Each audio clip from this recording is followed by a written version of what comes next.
Good morning, welcome back to my channel. আশা করি তোমরা সবাই খুব ভালো আছো, সুস্থ আছো। আমিও মোটামুটি ভালো আছি, তবে সর্দি আর গলা বসাটা এখনও যায়নি। অঙ্কনের পেট ব্যথাটা অনেকটাই কমেছে, তো ওষুধও চলছে। ডাক্তার বলেছিল ঠিক হয়ে যাবে। তো আমরা এখন টাটাতে আছি, বাড়ি মানে উড়িষ্যা ফিরছি। তো আমার ভিডিও যাদের ভালো লাগে তারা অবশ্যই সাবস্ক্রাইব করে নিও চ্যানেলটা। তো আমি এখন চা খাচ্ছি, কারণ গাড়িতে করে এসেছি, তো বমি করতে করতে এসেছি। তো আমাদের কাল আসার কথা ছিল, এসে হোটেলে থাকার কথা ছিল। তো বললাম যে না, ভোরে বেরিয়ে যাব, 10টায় ট্রেন। তো গাড়ি করে গেলে আজকে আর তো হ্যাপা করে ভাত খেয়ে যেতে হবে না। তো অঙ্কন খাচ্ছে আইসক্রিম। ওকে বাইরের খুব একটা জিনিস দেবো না, কারণ ডাক্তার বারণ করেছে যে ওকে বাইরের খাবার দিও না খুব একটা।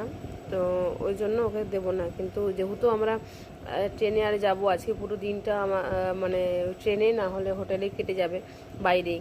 তো ওকে তো দিতেই হবে খাবার। তো যতটুকু না দিলে নয়, ততটুকুই আর কি ওকে দেওয়া হবে। তো এখন আমি ধোসা অর্ডার করেছি, আমার বড় ধোসা অর্ডার করেছে, ওই আমাদের খাওয়া হবে এখন, সকালের নাস্তা। তো এখন মানে যাব হচ্ছে 3 নম্বর প্ল্যাটফর্মে, এখন 1 নম্বরে আছি। এখানে নেমে একটু খাওয়া দাওয়া করলাম। তো গাড়িতে করে বাবা দিতে এসেছিলো, গাড়িতে আমি একটু ভিডিও করতে পারিনি, কারণ প্রচণ্ড শরীর খারাপ হয়ে গেছিলো, মাথা ধরে গেছিলো। সে 4টে সাড়ে 4টার থেকে উঠে রেডি হয়ে আবার বেরিয়ে পড়ো 5টা সাড়ে 5টায়। তো বেরিয়ে পড়েছিলাম, তারপরে এত শরীরটা খারাপ হয়ে গেছে, বমি, ছেলেরও বমি বমি ছিল, যেহেতু সকাল থেকে কিচ্ছু খাওয়া ছিল না না, ওই জন্য বমি আর হয়নি, শুধু কাঠ বমি। এত মানে শরীরটা খারাপ হয়ে গেছে, মাথা ধরে গেছে, কারোরই ভালো লাগছে না, শুধু মনে হচ্ছে চা খাই মাথাটা ছাড়ুক। আর আমি মানে বারবার সে বমি করার সময় জল খাচ্ছিলাম, তো আমার শুধু জলটাই উঠে উঠে এসেছে, তারপর আর ভালো লাগছে না। তো খেতেও পারিনি আমি। ওই ধোসাটা নিয়েছিলাম, আমি একটুও খাইনি, ওদের বাব্বাটাই খেয়েছে। আমি জাস্ট একটু মুখে নিয়েছিলাম, আমার যেমন আরও বমি চলে আসছিলো। ওই জন্য বললাম আমি আর খাবো না, তোমরা খাও। তো আমরা চলে এসেছি আমাদের মানে আমরা যেখানে আর কি ট্রেনে চাপবো, 3 নম্বরে চলে এসেছি। আর মানে ওইটাতে ওই কী বলে, এসকেভেটার না এসকেলেটার কী বলে, ওটাতে উঠেই দিলাম। আর বাকিটা লাগেজ টেনে নিয়ে আসতে হলো, হাতে প্রচণ্ড ব্যথা, ওই করে লাগেজ নিয়ে তুলে ওটাই হয়ে গেছে আমাদের।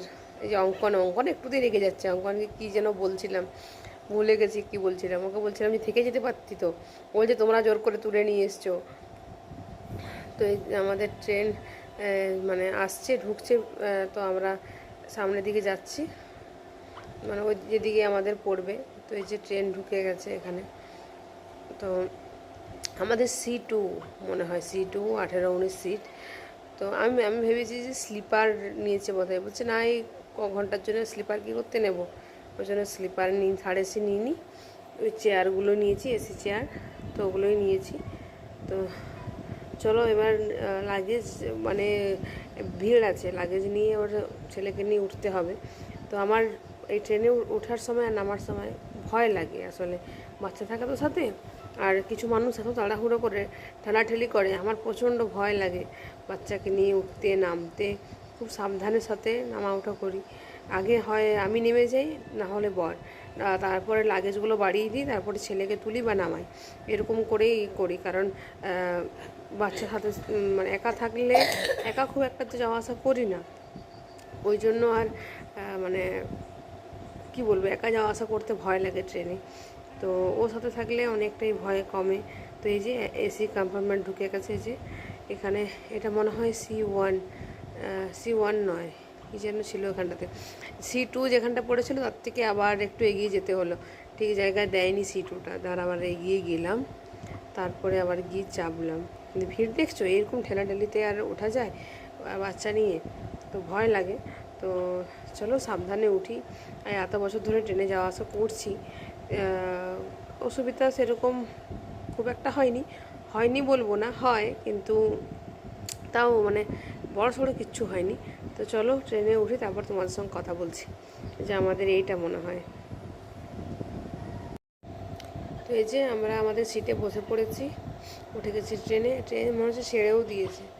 তো এই যে ছেলে বসেছে ওর বাবার পাশে, ওর জন্য টিকিট কাটা হয়নি, বেকার ও সিট ঠিকঠাক বসে থাকতে চায় না, ওই জন্য আর বাড়তি করে ওর টিকিট কাটা হয়নি। তো এবার প্রচণ্ড খিদে পেয়েছি, সকাল থেকে তো খাইনি কিছু, মুড়ি আছে ব্যাগে আর চপও নিয়ে নিয়েছিল। তো দেখি অল্প করে মুড়ি মাখবো, শসা পেঁয়াজ লঙ্কা টমেটো সবই এনেছি বাড়ি থেকে। তো চলো দুটি খেয়ে নিই। তো এখানে আমি বলছি যে আমার না প্রচণ্ড খিদা পেয়েছে, আমি কি খাবো, বলছে মুড়িটা খাও, তারপরে যদি কিছু আছে তখন খাবে। তো মুড়ি খাবো এই খাবো মানে কিসে খাবো এই ভেবে ভেবে না মুড়ি আর খুলতে ইচ্ছে করছে না, মানে প্রচণ্ড খিদে পেয়েছে। তো ওই জন্য ওকে বলছি, বলে কী করে খাবো, বলছে প্লাস্টিকে করে খাও, মুড়ি প্লাস্টিকতে করে। যেহেতু থালা কিছু আনা হয়নি, বলছে এবারে না এই মুড়ি টুড়ি নিলে জামবাটি নিয়ে নেবে, তারপরে খাবে। আর অঙ্কনের ভঙ্গি দেখছি। গুড আফটারনুন, এখন বাজছে মোটামুটি 4:25 মতো, 4:25। তো আমরা ঝাড়সুগদা পৌঁছে গেছি। আর তো ওখানে যাওয়ার মানে টিকলিপাড়ে যাওয়ার মতন তো এখন আর গাড়ি নেই।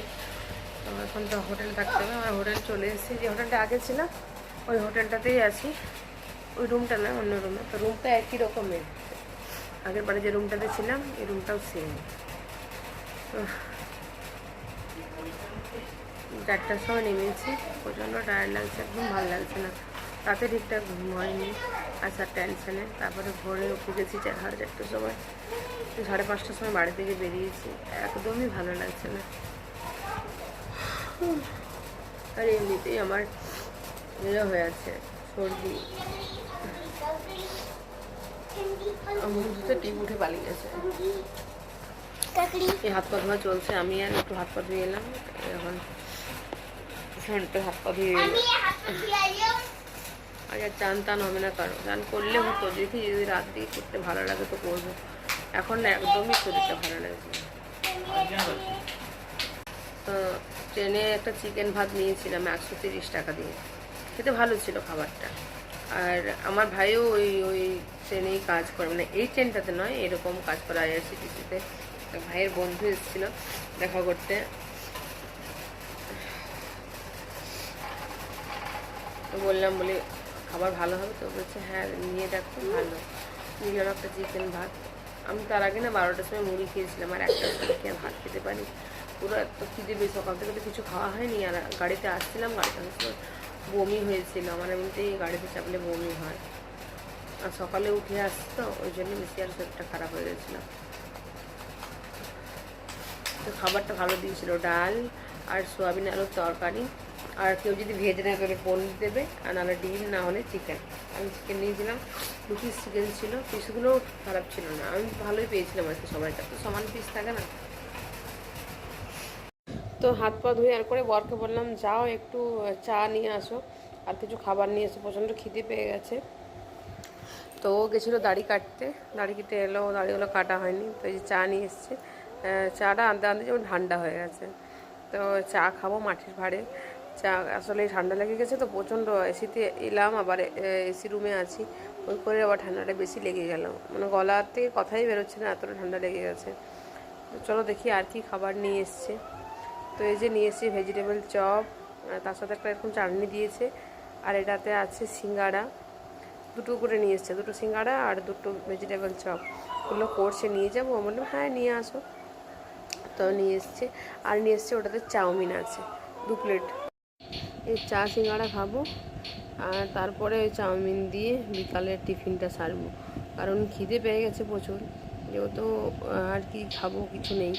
তো চাউমিন টাউমিন, আর আমরা যে হোটেলটা থাকি তার পাশে, মানে সেই হোটেলটাতেই, হোটেলের সামনেটাতেই আছে হচ্ছে তোমার ঠেলা, যে আমরা ঠেলা গাড়ি বলি, এই এগরোল চাউমিনের দোকান, সব কিছু পাওয়া যায়। আগের বারে ওখানে চিলি চিকেন নিয়েছিলাম আর রুটি নিয়েছিলাম।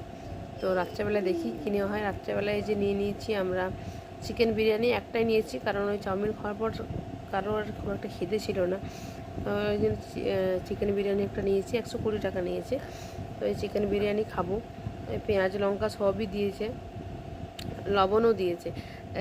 কারণ আমি ভাই লবণটা কী করতে দিয়েছে, যখনই আমি খেয়ে দেখলাম একটু লবণ নেই বিরিয়ানিতে, তো লবণটা ওই জন্যই দিয়েছে। তারপরে বুঝতে পারলাম রায়তা দিয়েছে, আর একটা গ্রেভি ঝোল দিয়েছে আর কি, পাতলা ঝোল, যেমন মাছের ঝোল আর হয় সেরকম একটা ঝোল দিয়েছে। গুড মর্নিং, এখন বাজে 8:15।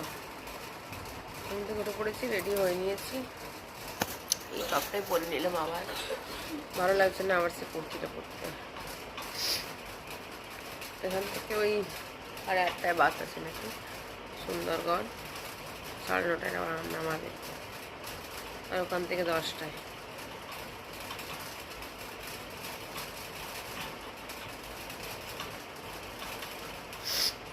থেকে আবার 10টায় বাস।